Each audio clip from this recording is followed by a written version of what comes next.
안녕하세요. 사연에 빠지다의 DJ 민영입니다. 오늘도 두 가지 사연 준비되어 있으니 끝까지 함께 해주시고요. 구독과 좋아요 버튼도 눌러주세요. 그럼 오늘의 사연 바로 만나볼게요. 안녕하세요. 저는 서울에 살고 있는 올해 41세가 된 김태희라고 합니다. 사실 제 본명이 김태희는 아니고요. 제가 이름만 들어도 알만한 대기업에 재직 중이고 워낙 사적인 이야기를 할 예정이라서 누가 알아볼까 가명을 쓰려고 하니 이해해 주세요. 마찬가지로 여기에 나오는 가족, 시댁 사람들 모두 가명으로 연예인 이름을 쓰도록 할게요. 전 원래 드라마 광이라서 여가 시간은 늘 각종 드라마를 보는 것이 취미였어요. 얼마 전 지인의 소개로 여기 채널을 알게 된 뒤로는 핸드폰으로 자주 틀어놓고 사연을 같이 듣고 있답니다. 성우분 목소리도 좋고 사는 사람 이야기들이 얼마나 재미있는지 시간 가는 줄 모르겠어요. 사실 저에게 가슴이 맺힌 이야기가 있어요. 또 요즘 심각하게 고민 중인 것도 있고요. 그래서 여기에 제 사연을 보내봅니다. 제 이야기를 들어보시고 살아오신 경험이나 조언, 쓴소리라도 좋으니 많은 말씀을 댓글로 남겨주세요. 저는 주변에서 흔히 볼 수 있는 평범한 5인 가족의 막내로 태어났습니다. 저에게는 5살 많은 오빠와 2살 위인 언니가 있어서 어릴 때부터 북적북적이며 자라왔어요. 어릴 때 우리는 많이도 싸웠죠. 같이 놀다가도 싸우고 특히 같은 방 쓰는 언니랑은 하루가 멀다 하고 싸웠어요. 사실 지금 생각하면 왜 그렇게 싸웠는지 그 이유도 기억이 안 날 만큼 매일 투닥투닥였죠. 오빠는 5살이나 위였기 때문에 저에게는 아빠 다음으로 무섭고 카리스마 있는 사람이기도 했어요. 주변의 다른 친구들 오빠와 달리 우리 오빠는 자기 여동생 둘을 말없이 잘 챙겨주는 츤데레 같은 성격이었어요. 제가 초등학교에 다닐 때 오빠는 중학생, 심지어 고등학생이었기 때문에 자주 놀아주지는 않았지만 저랑 언니 생일날 선물도 주고 어린이날에는 맛있는 과자나 아이스크림도 챙겨주는 다정한 오빠였죠. 언니도 자주 싸웠다곤 하지만 그래도 같이 붙어서 놀러도 다니고 친구 욕도 같이 해주는 정말 친한 친구 같은 사이였어요. 그렇게 다복한 집에서 자라서였는지 지금의 고민이 저에게는 더욱 힘들게 느껴지는 것 같네요. 제 고민에 대해서는 나중에 찬찬히 풀어볼게요. 우리 부모님은 동네에서 돈가스 가게를 하셨어요. 두 분 다 가게를 하시느라 바쁘셨기 때문에 우리 남매들은 좀 독립적으로 컸던 것 같아요. 다들 공부도 열심히 해서 나름대로 괜찮은 대학에 모두 재수 없이 한 번에 턱 붙었고요. 무슨 일이 생기면 우리 3남매가 똘똘 뭉쳐서 해결하곤 했어요. 어느 날의 일화를 말씀드릴까요? 제가 초등학교 2학년 땐가 하교하는데 비가 억수로 쏟아지는 거예요. 우산이 없어서 집에 어떻게 가야 하나 발을 동동 구르고 있는데 그때 못된 삼총사 놈들이 지나가는 거예요.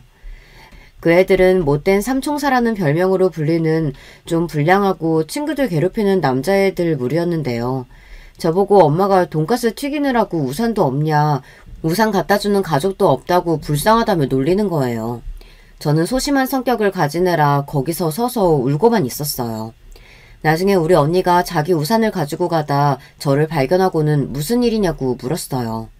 제가 못된 삼총사에게 당했던 이야기를 털어놓자마자 언니는 이렇게 말했어요. 이 나쁜 놈들, 내 동생을 괴롭혀? 내가 가만두나 봐. 언니는 이렇게 화를 내며 저와 같이 집에 갔고 중학교에서 하교하는 오빠를 붙잡고 오늘 제가 당한 일을 설명해 주었어요.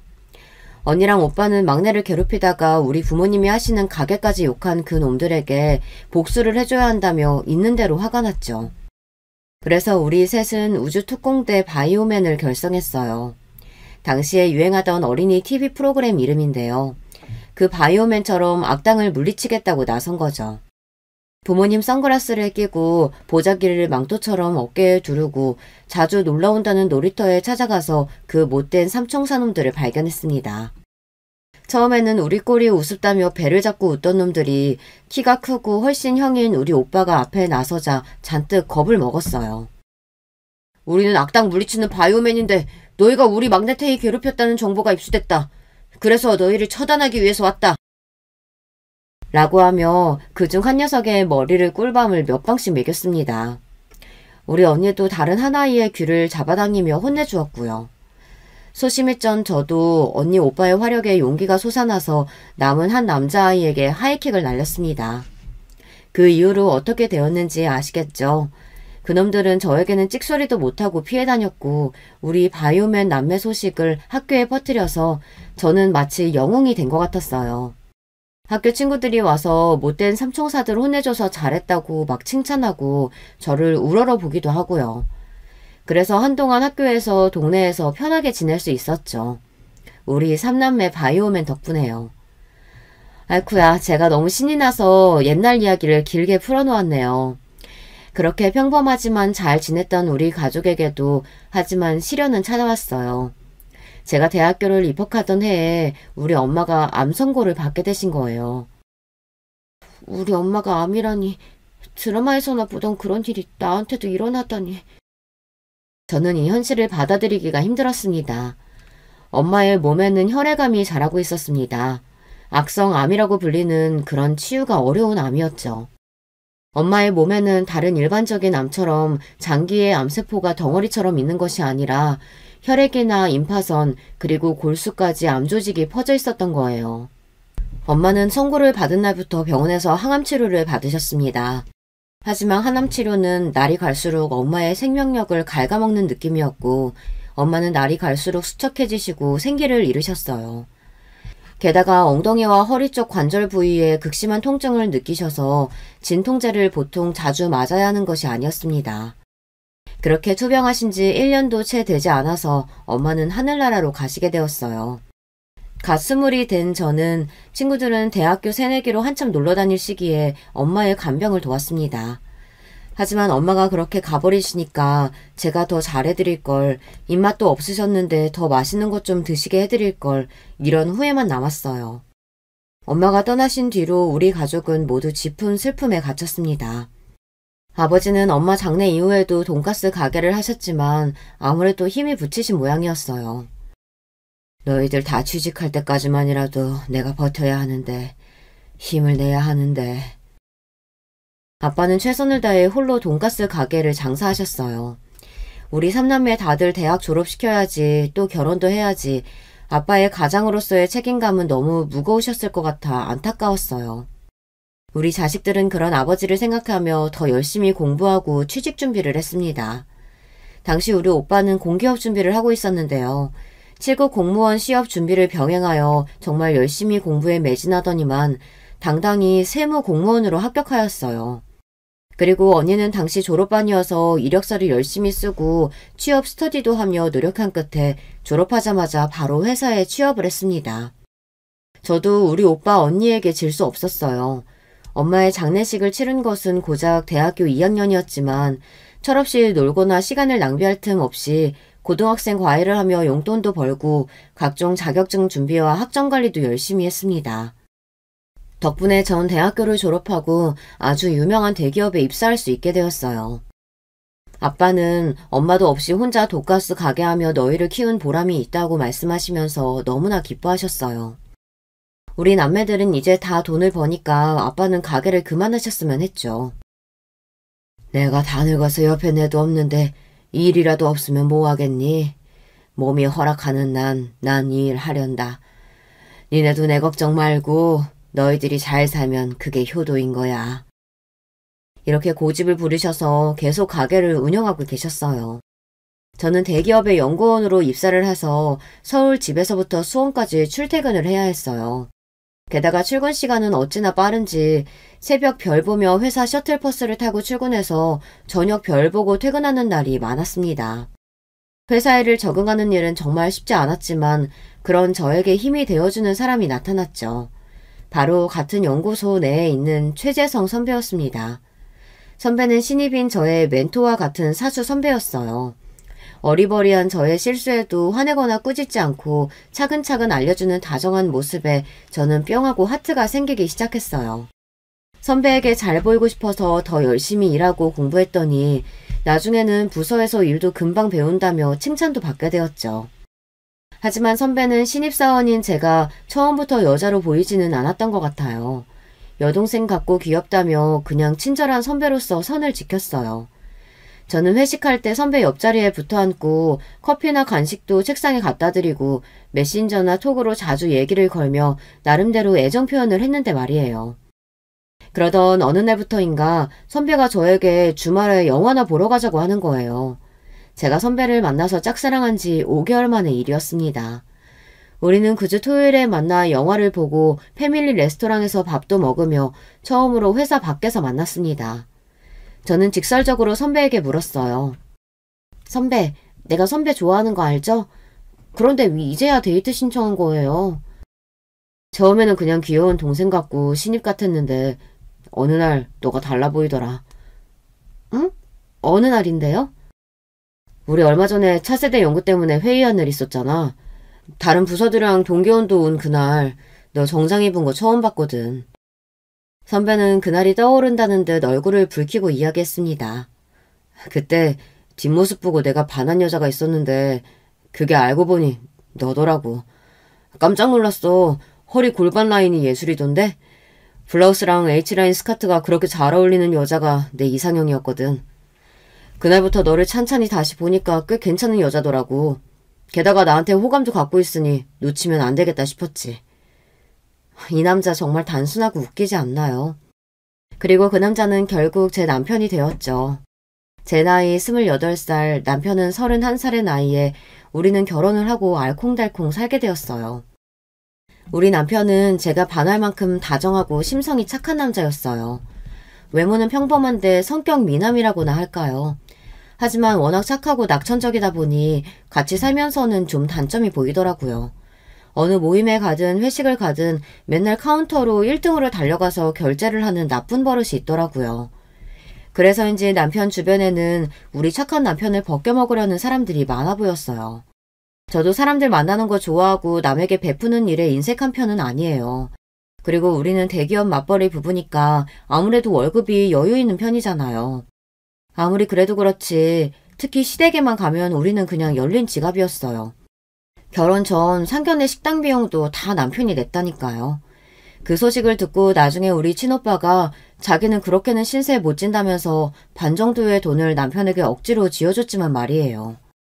그 상견례 때 알아봤어야 했는데 우리 시부와 시동생은 맨날 우리 남편 돈만 쓰고 자기 돈은 한 푼도 안 쓰는 자린고비였어요. 그러고 보니 상견례 때의 기억이 떠오르네요. 보통 상견례 자리에 가면 시모를 잘 살펴봐야 한다고 친구들에게 하도 얘기를 듣고 나간 터라 좀 긴장했어요. 처음 시부 시모를 보고 어려웠었는데 의외로 시모는 처음 만났을 때부터 인상이 너무 좋으시고 저를 푸근하게 대해주시는 거예요. 아, 우리 남편의 푸근함이 시모를 닮았구나 싶은 생각이 들 정도였어요. 엄마가 7년 전에 암으로 돌아가신 것이 마음 한구석에 남아있었는데 도리어 시모가 먼저 그 말씀을 꺼내시는 거예요. 아가, 재성이한테 얘기 많이 들었다. 대학교 때 친정엄마가 돌아가셨다고 들었는데 그동안 엄마 안 계셔서 고생이 참 많았겠구나. 그래도 이렇게 참하고 예쁘고 거기에 대기업 다닐 정도로 능력까지 있으니 얼마나 기특해. 사돈어른 따님 참 잘 키우셨어요. 제가 부족하지만 우리 집사람이 되면 딸처럼 잘 해주겠습니다. 걱정 마세요. 저는 만난 지 30분도 안 돼서 시모에게 반해버리고 말았어요. 상견례를 마치고 우리 아빠랑 언니 오빠도 모두 최서방 어머니만 보면 결혼 걱정 없겠다고 모두 좋아하셨어요. 이렇게 좋은 시모가 계셨던 반면 남편의 동생과 시부는 좀 대하기 어렵고 불편했습니다. 인상도 날카롭고 뭔가 하는 말마다 날이 다 서있고 이기적인 느낌이랄까요. 그래도 걱정과 달리 시모가 좋은 분이신 것 같아 저는 시부와 시동생은 크게 신경 쓰지 않았습니다.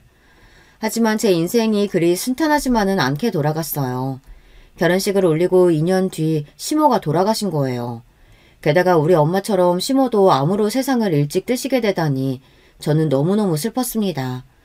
처음 시모의 암 선고 소식을 듣고 저는 먼저 가신 친정엄마 생각도 나고 해서 시모에게 정말 극진히 잘해드려야겠다고 다짐했어요. 대기업을 다니느라 바쁜 와중에도 주말이면 꼭 어머님 병실에 좋아하시는 꽃이랑 먹거리를 이만큼 사들고 갔죠. 물론 항암치료로 입맛을 잃고 대부분 드시질 못했지만요. 늘 제 마음은 어머님이 완쾌하시기를 간절하게 빌었습니다. 하지만 어머님은 당신을 괴롭히던 악성 뇌종양에 결국 지고 마셨어요. 어머님은 제가 시집와서 이쁜 딸이 생겨서 너무 좋았는데 손주도 한번 못 안아보고 간 것이 그것 하나만이 아쉽다고 하셨어요.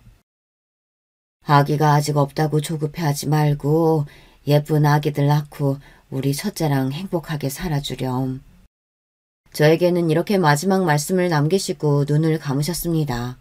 사실 전 결혼해서 1년 동안 피임을 하고 있었어요. 그러다가 어머님의 암 소식을 듣고 나서 남편과 상의해서 아기를 갖기로 했죠. 그때 저랑 남편은 피임하지 않고 부부관계를 하면 금방 아기가 생길 줄 알았어요. 어머님이 잘못되시기 전에 우리 임신 소식이라도 듣게 되면 좋을 거라고 생각했는데 그것은 제 오산이었습니다. 우리의 임신은 그 이후로도 한참 오랫동안 저를 괴롭히게 될 줄 이때는 미처 몰랐거든요. 누군가 제 인생에 가장 큰 시련을 꼽으라고 한다면 단연코 나님이에요. 또 제 인생에서 걸림돌 같은 사람을 꼽으라고 한다면 시부, 시동생, 그리고 나중에 들어오게 된 동서까지 이 세 사람이 되겠네요. 먼저 지금도 저의 큰 고민이자 가슴에 한이 되어버린 나님 이야기를 해보려고 합니다. 시모의 암투병기부터 우리 부부는 임신을 시도했지만 왜인지 잘 되지를 않았어요. 자연스럽게 지내다 보면 저절로 생기겠지라고 생각할 수 없었던 이유는 주변의 이야기 때문이었습니다. 우리처럼 30대에 들어선 신혼부부들 중 30% 정도가 난임으로 고민하고 있다고 하더군요. 제 주변 분들 중에서도 시험관 수술이나 난임 클리닉을 선택하는 부부들이 심심치 않게 있었고요. 막상 우리 부부도 임신을 시도했으나 6개월이 지나도 착상이 안 되니 더 늦기 전에 적극적으로 치료를 받아야겠다고 결정했습니다. 사실 남편은 워낙 낙천적인 성격이라 별 생각이 없었지만 제가 조급해져서 결정했다는 표현이 더 정확하겠네요. 강남의 유명한 병원에서 배란일 초음파를 보고 날짜를 받아 서너 번 시도를 했는데 막상 결과는 실패였어요. 병원에서는 제 난자가 잘 자라지 않는 편이라고 설명했습니다. 이렇게 되고 보니 조바심이 생겼어요.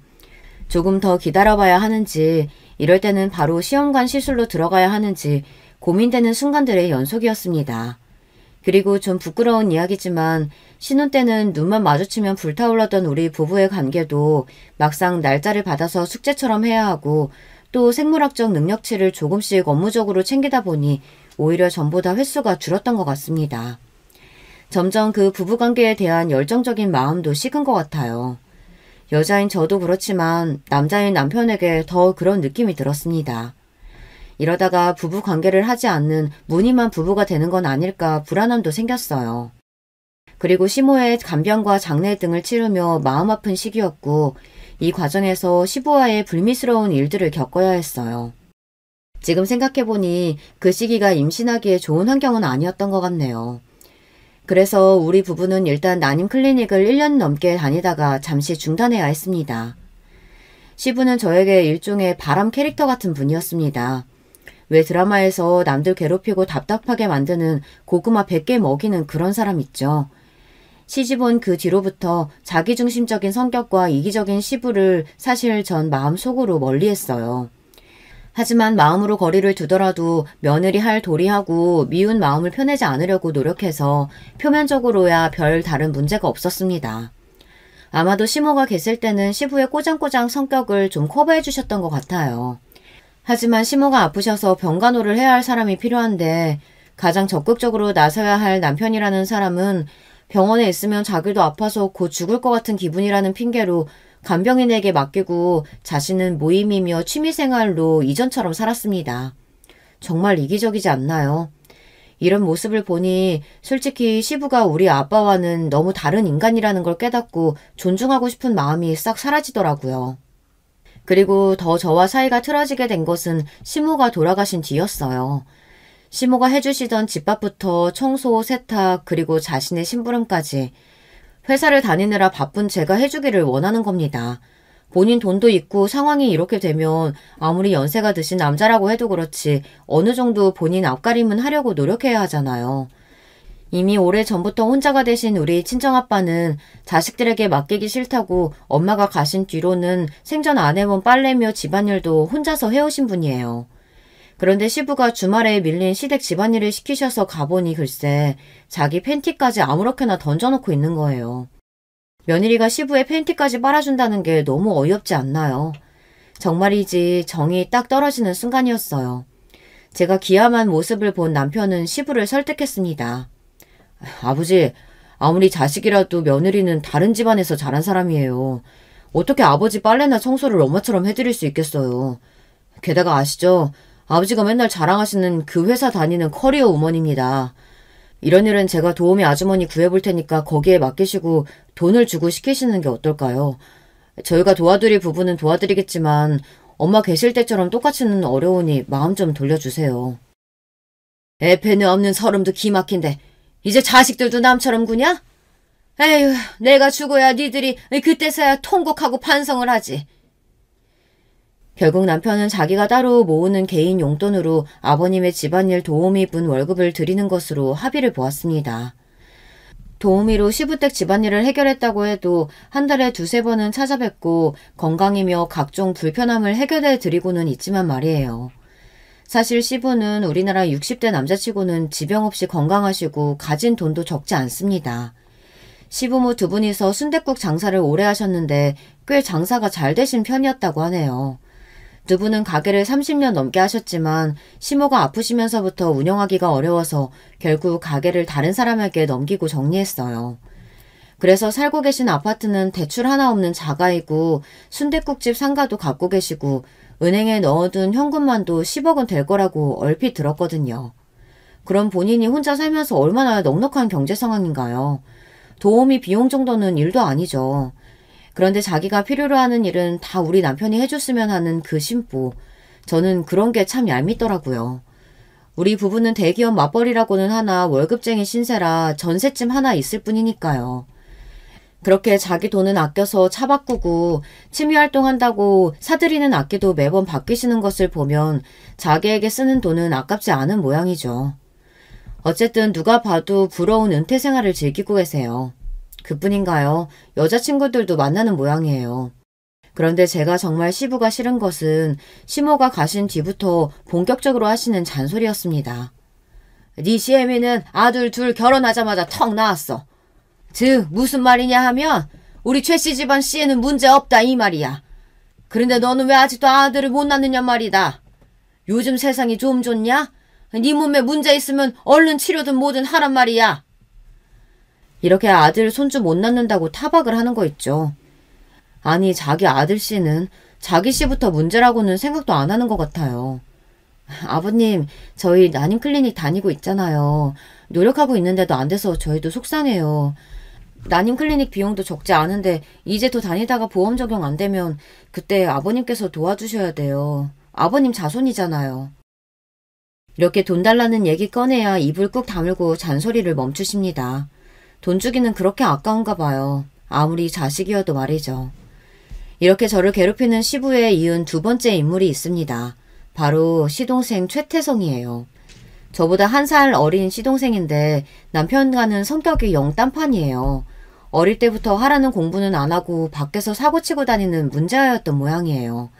군대에 다녀와서 헬스를 열심히 하더니 그쪽에 관심이 생겨서 부모님 도움으로 헬스장 하나를 차려 하고 있어요.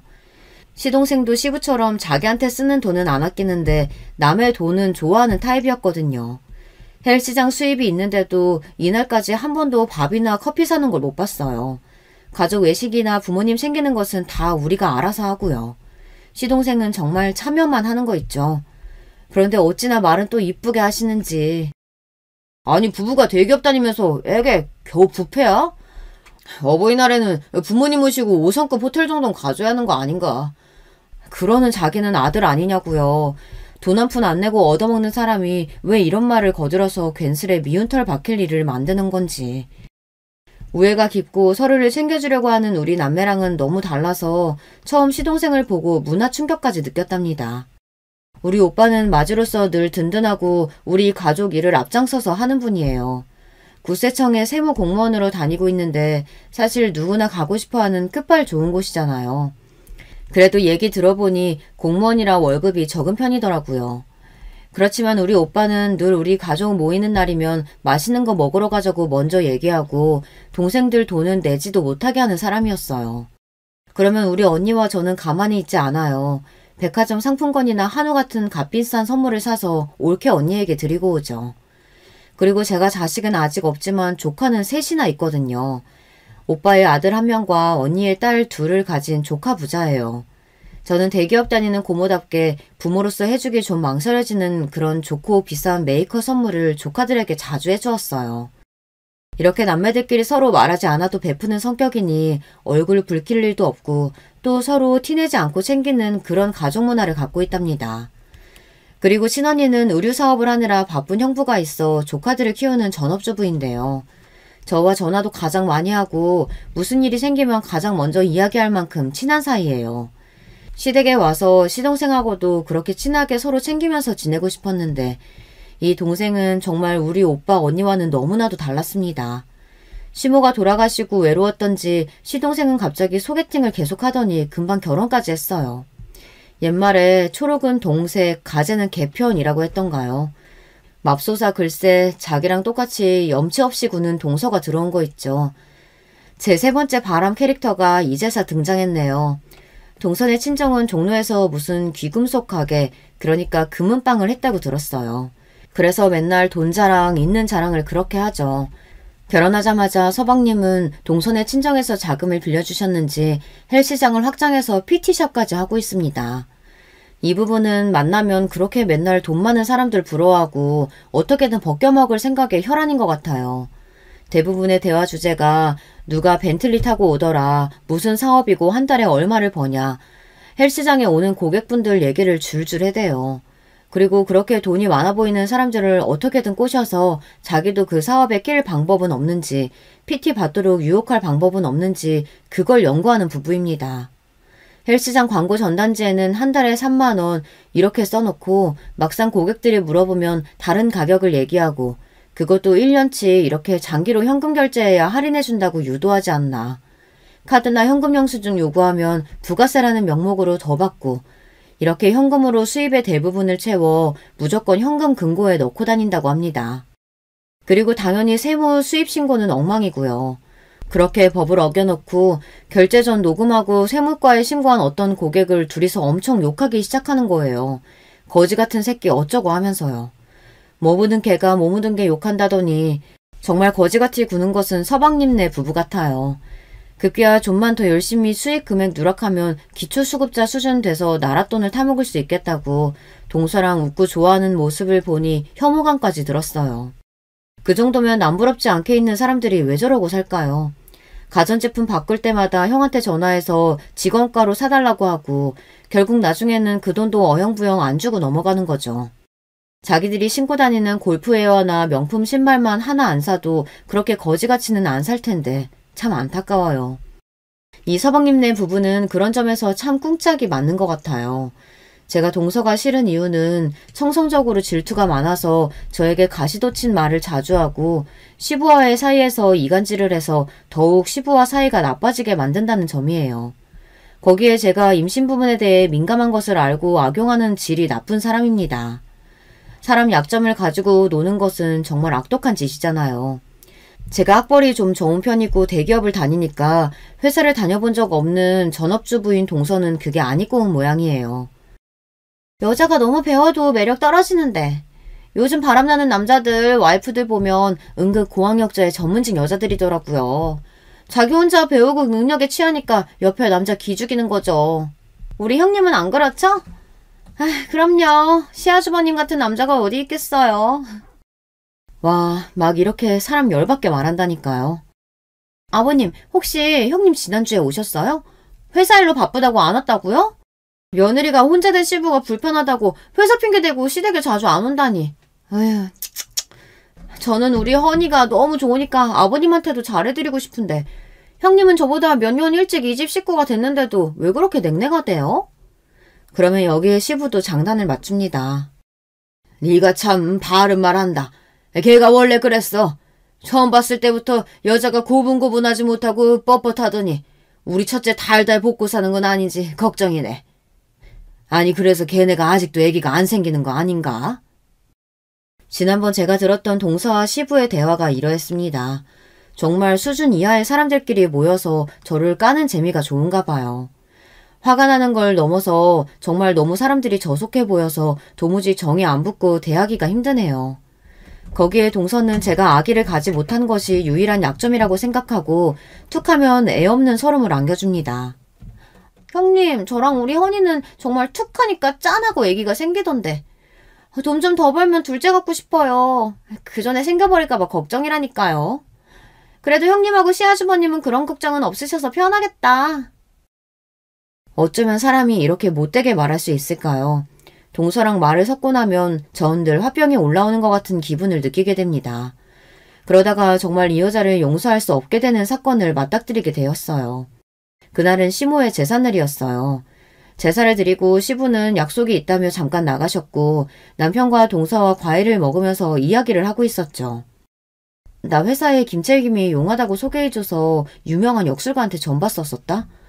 요즘은 또 전화로도 된다고 해서 회사에서 몇 사람하고 같이 봤어. 근데 신기하게 내 사주만 보고 딱 이러는 거야. 타고나기는 똑똑한데 아쉽게도 자식이 귀하다. 그래도 부자 된다.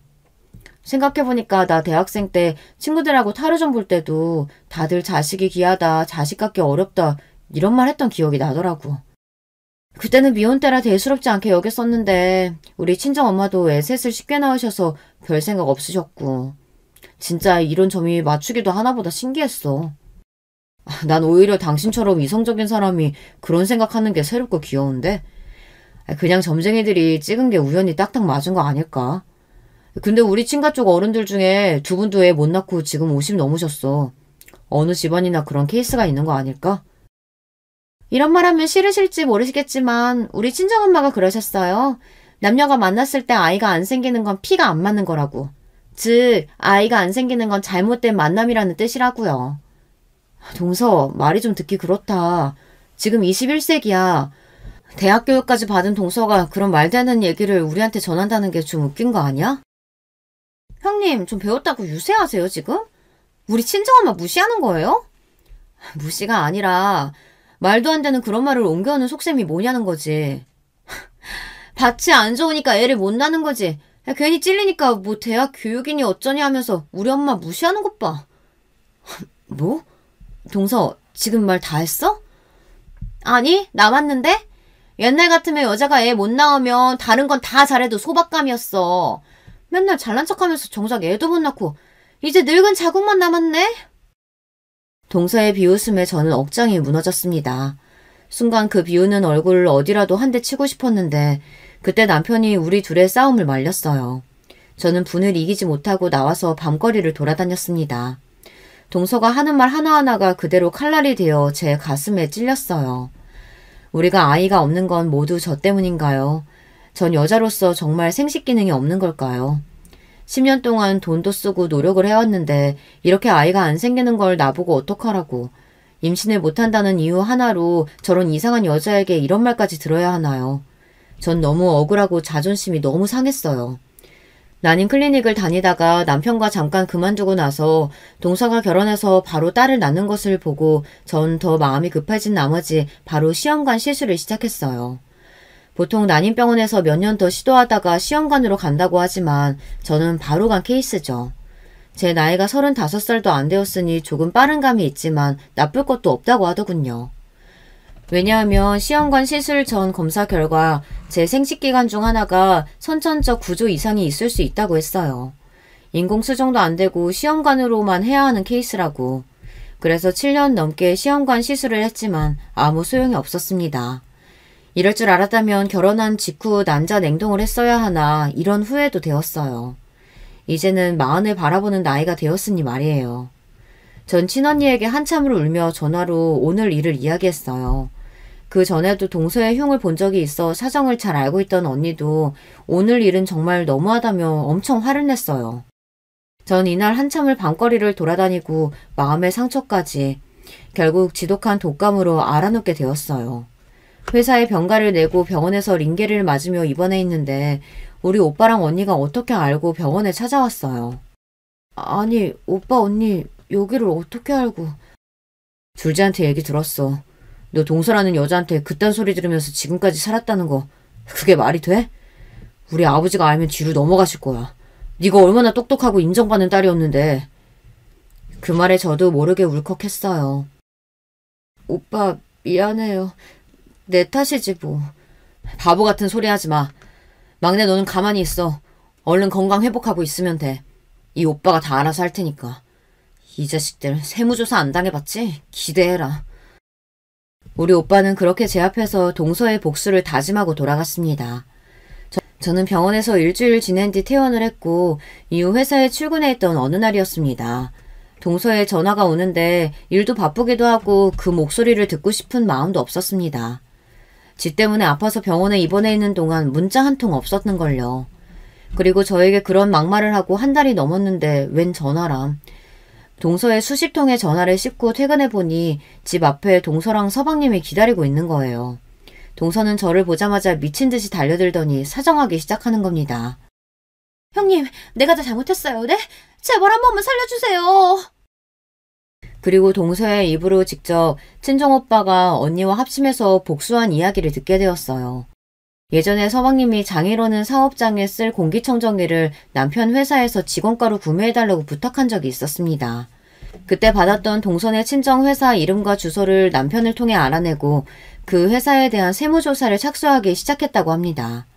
일반적으로 탈세 제보가 세무과에 들어가면 이를 국세청에서 분석하고 조사한 뒤 세무조사 대상자로 선정할지 검토하는 기간이 필요해요. 하지만 우리 오빠가 누구인가요? 세무 공무원인 우리 오빠가 발벗고 나선 이상 그 어떤 사건보다 초고속으로 진행되었죠. 그리고 마음먹고 털어 먼지 안 나오는 곳이 어디 있겠어요. 하지만 여기는 먼지 수준이 아니었다고 합니다. 친오빠가 개인적인 원한이 없더라도 심각한 수준의 범법을 한 정황이 수도 없이 많았었대요. 동서 친정 부모님은 종로에서 귀금속 가게를 하고 있었어요. 손님에게 사은품 지급이나 할인을 해준다면서 현금 결제를 매번 유도했다고 해요. 고객 입장에서는 당연히 꽁으로 뭔가 주거나 할인해주면 좋으니 현금으로 사는 일이 매우 많았다고 합니다. 귀금속은 판매 금액이 최소 10만원부터 시작하는 고가의 물품이다 보니 그렇게 수입을 누락해서 한 달, 1년, 지금까지 20년 넘게 해오면서 얼마나 많이 해먹었겠어요. 이뿐 아니라 사업하면서 가공 매입비 등의 경비 비용 처리를 회계적으로 편법을 써왔고 지금까지 이렇게 수입을 제대로 신고하지 않은 금액이 엄청났다고 하네요. 나중에 친정오빠 말로는 60억은 될 것 같다고요. 그래서 세금으로 냈어야 하는 부가세, 법인세 등을 내야 하고 여기에 거짓 세금 계산서 수취 가산세, 부정 과소 신고 가산세 및 과소 납부 가산세 등의 제목이 추가되어서 아마 10억은 넘게 세금을 내야 한다고 국세청에서 고지를 했다고 합니다. 그래서 이 돈을 마련하기 위해 가지고 있는 재산을 급히 처분하고 있지만 내야 할 추징 금액이 워낙 커서 매우 힘들다며 동서는 제게 토로했습니다. 거기다가 동선의 친정부모님은 이렇게 세금만 탈세한 분이 아니었더군요. 글쎄 여러 피해인들이 모여 사기 및 타인 명의 위반 등으로 고소를 당한 상태였습니다. 동선에는 인터넷 쇼핑몰을 열어서 거기에서 귀금속을 판매도 하는 개인 사업자였습니다. 초창기에는 인터넷 쇼핑몰을 동선의 친정 부모님 명의로 하다가 나중에는 아는 지인에게 1억을 줄 테니 명의를 빌려달라고 꼬셨다고 합니다. 이렇게 여러 명의 명의를 도용하면 자신들의 사업 소득을 다른 사람의 명의로 둔갑해서 세금을 회피하기 위해서인 거죠.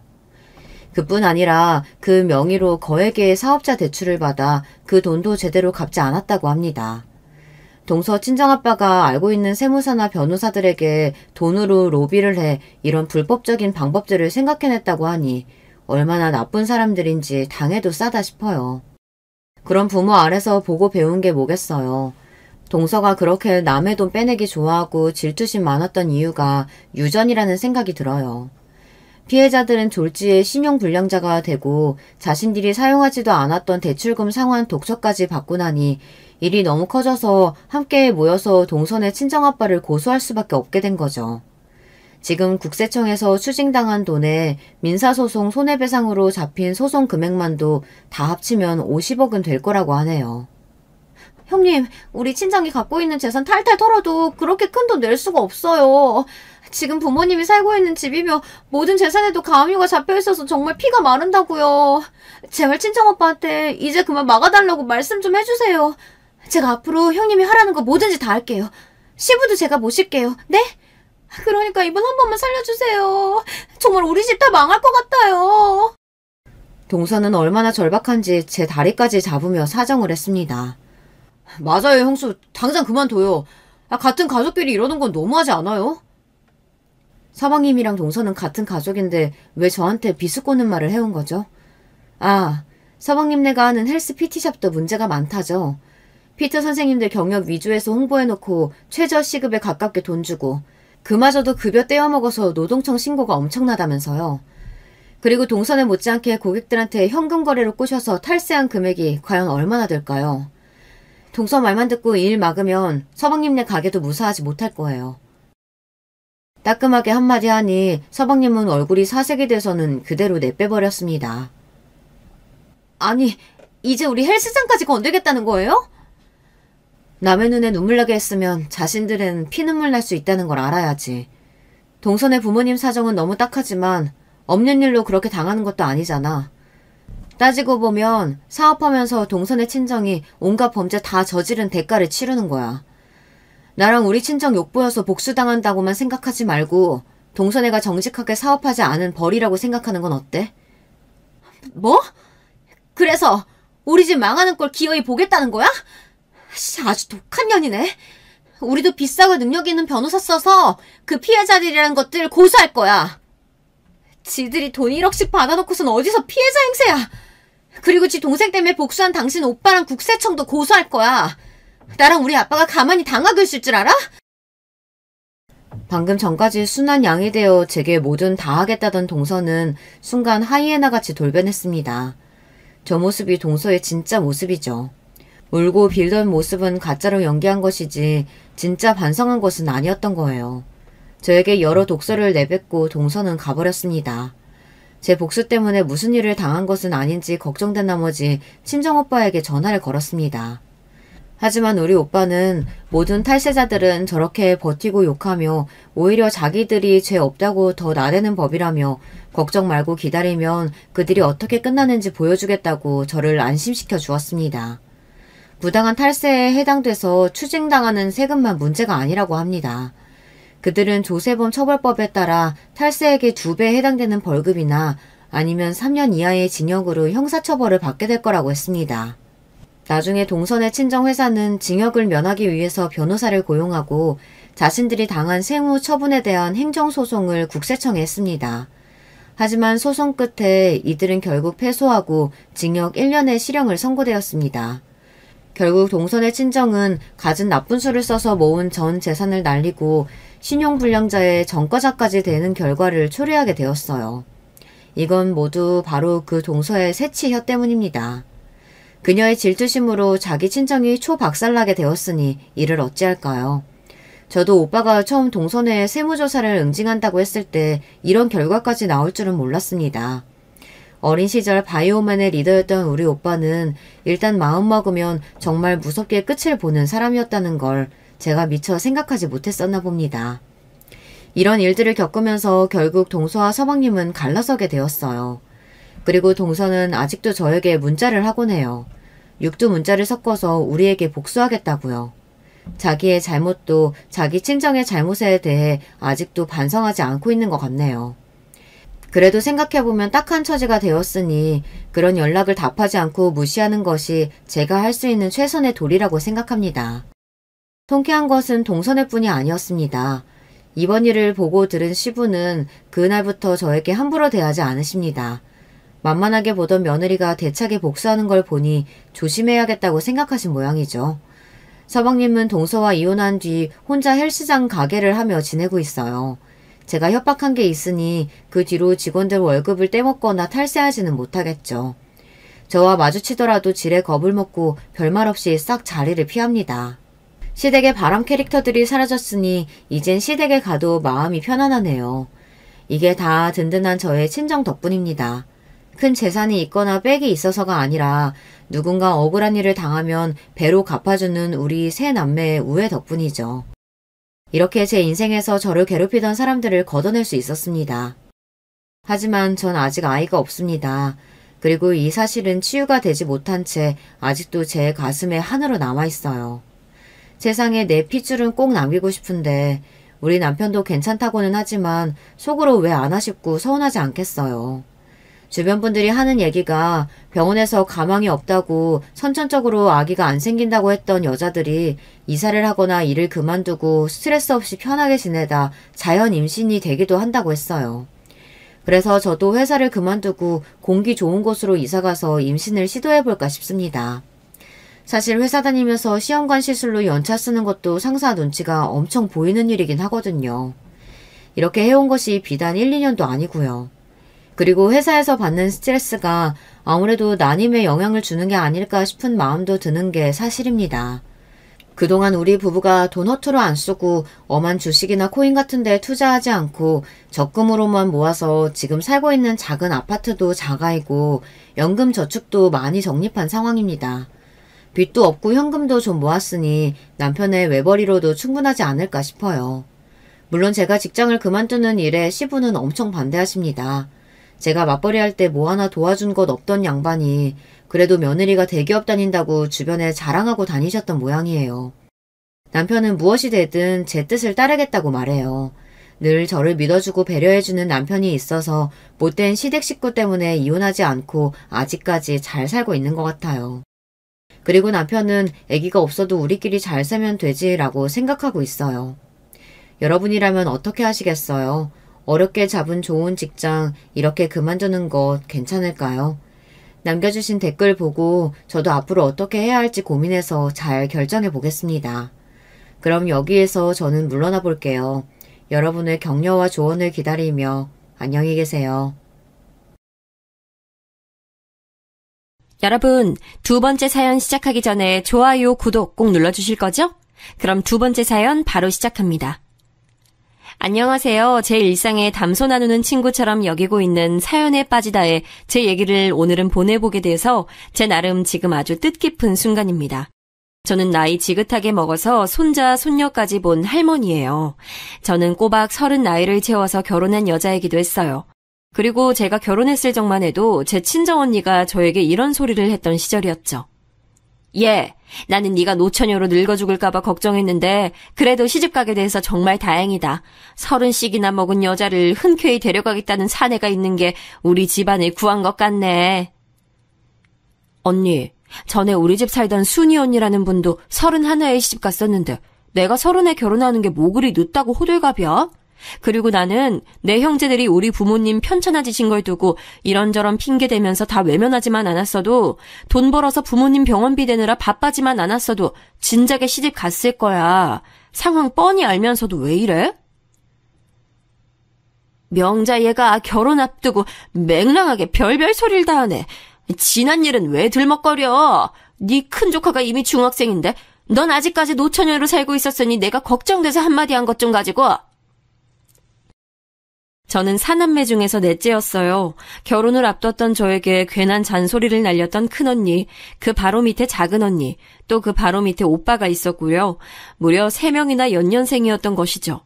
그리고 막내인 저는 오빠하고 5살 터울로 태어났으니 왜 그 셋만 연속으로 태어났었는지 능히 짐작하시리라고 봅니다. 아들을 낳기 위해서 그랬던 것이었죠. 제 친정 오빠는 그렇기에 형편 부족한 집안에서도 가장 대우를 받고 자랐어요. 부모님이 오빠를 향한 편애가 이어지자 언니들은 서로 뭉쳐서 한 편을 형성했고요. 저만 낙동강 오리알 신세로 자랐습니다.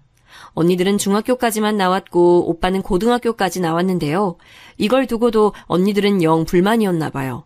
열심히 돈을 벌기 시작하더니 금세 남자 만나서 시집들을 가버렸고 여자는 결혼하면 출가 외인이라는 인식이 팽배했던 당시의 흐름을 착실히 따랐습니다.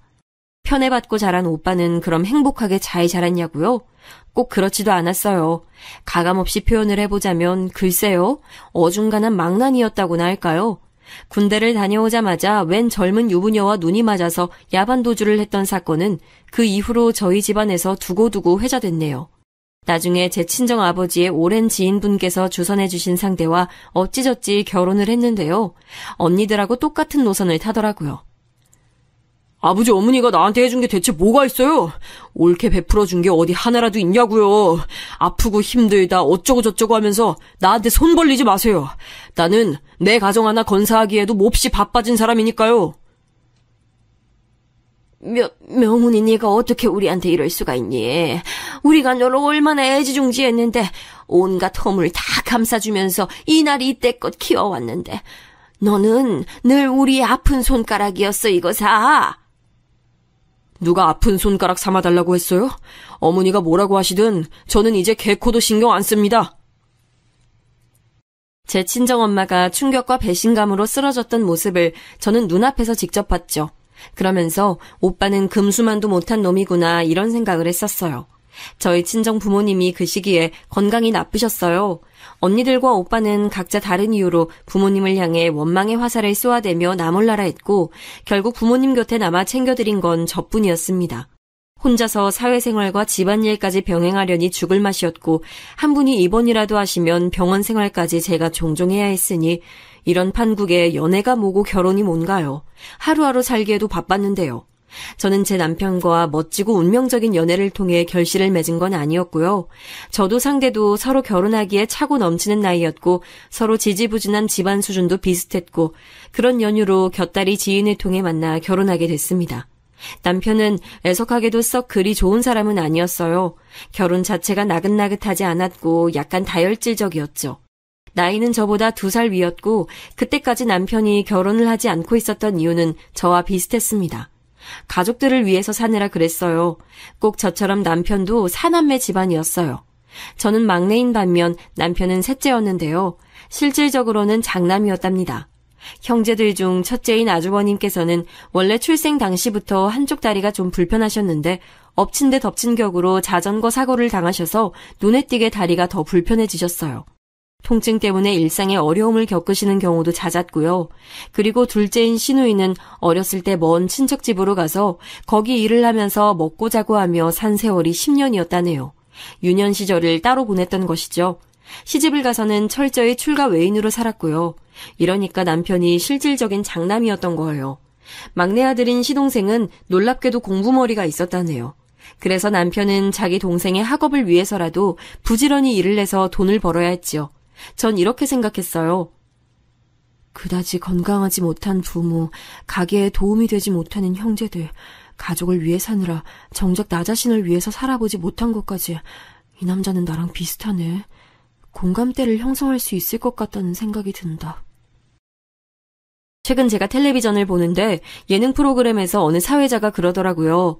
남자는 아랫도리 때문에 인생 말아먹고 여자는 동정심 때문에 인생을 망친다고 말입니다. 제가 그 말 듣는데 저도 모르게 이하 소리를 내면서 무릎을 탁 쳤네요. 표본을 찾을 것도 없이 당장 제게 해당되는 것 같았으니까요. 자식 셋 낳고 이어갔던 결혼 생활은 결코 녹록지 않았고 남편은 갈수록 독불장군이 되어갔습니다. 뭐야, 집에 술이 없잖아. 이 망할 놈의 집구석 그나마 술이 있어야 봐줄 만한 건데 술이 다 떨어지도록 여태 다들 뭐하고 있었어? 당장 튀어나가서 술 가져와. 어서 가져오라고. 내 말 안 들려? 당신 애들한테 자꾸 왜 그래요? 애들이 무서워하잖아요. 그리고 이제 우리 술 사다 놓을 돈도 없어요. 돈이 없어서 못 사다 놓은 거니까 그렇게 알고 당신도 이제 술 끊어요. 이 옆에 내가 무슨 헛소리를 그리 공들여서 하고 있어. 돈이 없다고? 그럼 자식 새끼들 저녁은 어떻게 뭘로 먹였다는 거야? 저기 저거 연필도 새로 산 거 같은데 아니야? 저거 살 돈이 있다는 건 술을 살 돈도 있다는 거지. 이 옆에 내가 어줍잖은 헛소리로 나를 현혹시키려고 들어? 오냐, 오늘 너 죽고 나 죽어보자는 거지? 가뜩이나 성정도 부드럽지 않은데 술까지 들어가면 그때는 정말 남편은 괴물이 됐죠. 괴물은 의사소통도 안 되고 오직 처리하거나 피해야 할 대상이잖아요. 마치 딱 그런 것 같았어요. 있으면 무서운 존재, 하등 도움이 안 되는 존재였습니다. 결혼 생활 초반부터 그러지는 않았는데 시간이 갈수록 그렇게 됐네요. 원래 타고난 본성이 그런 것이었는지 아니면 사는 게 즐겁지 않아서 그렇게 되어갔던 것인지는 지금까지도 전 모르겠습니다. 애들은 자기 아버지가 워낙 불안정한 모습만 보이니까 심적으로 방황들을 했어요. 특히 제 아들, 장남 말입니다. 저는 아들, 딸 이렇게 셋을 낳았는데요. 아들에게 미안한 점이 너무나도 많았습니다. 결혼하자마자 금방 생겼던 생명이었고 따라서 부모가 될 준비가 완전하게 되지 않은 때에 맞이한 아이였기 때문에 모든 게 서툴렀던 것 같아요. 그리고 아들이 첫 돌을 사흘 앞뒀을 때 시아버지께서 돌아가셨거든요. 그래서 첫돌 기념도 못했습니다.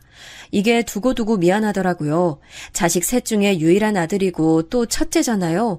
그래서 남편은 자식들 중에 아들을 가장 챙겼었는데 이게 꼭 좋은 것만은 아니었습니다. 태서가, 우리 아들! 남자는 말이야, 책임감과 사명감이 있어야 되는 거야, 알아들어? 공부가 안 되면 일을 해야 되고, 일이 안 되면 어디 가서 사비라도 쥐어야 그게 남자야. 네가 우리 집안 장남이니까 넌 반드시 네 엄마랑 네 동생들 다 먹여 살릴 수 있는 능력을 갖춰야 해. 그거 안 되면 남자도 아니고 장남도 아니야. 그럼 넌 인정 못 받는 거야. 알았지? 네, 아버지. 제가 잘할 수 있는 거 찾아서 반드시 성공하고 돈도 많이 벌고 가족들 먹여 살릴게요. 그래, 바로 그거야. 그게 바로 남자야. 그리고 또 하나. 남자는 원래 여자보다 우세하기 때문에 항상 우쭐거리고 살아도 돼. 아니, 그래야 마땅해. 네 동생들은 너에게 늘 깍듯해야 한단다. 그러기 위해선 네가 위엄이 있어야겠지. 자, 앞으로 행동 멋있게 똑바로, 알았지? 지금 생각해보면 남편 입에서 늘 나왔던 그놈의 알아들었냐는 확인이 아들에게 얼마나 큰 부담으로 작용했을지 입맛이 씁쓸해집니다. 제가 지금까지 인생 살면서 느낀 사실 중 하나가 사람은 저마다 각기 타고나는 본질이 있다는 거예요. 이건 환경이나 습관으로 바꿀 수 없는 태어날 때부터 새겨져 있는 것이더군요. 제 아들은 타고나기를 남편이 종용해댔던 남자의 도리에 그 본질이 걸맞지 않았어요. 하지만 남편은 자기가 그렇게 살아왔다는 이유 하나만으로 장남에게 자신의 그릇을 물려주고자 했죠.